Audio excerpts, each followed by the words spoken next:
এবার আসছে মানে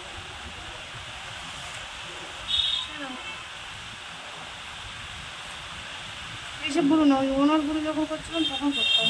আর যে ওই ওনার গুলো যখন আমি বলবো তখন করো, সেই গুলোতে করো। এই গুলো করতে গেলেই বলে, যেখানে করি না গ্রামেও করে, আর তোমার গুলো করতে গেলে আমার কষ্ট হয় না, আমার দেশেই নেয় না। এটা করো না, সে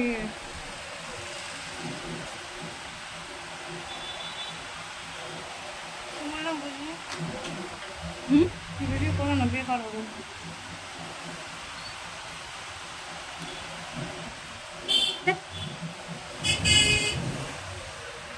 এটা করো না।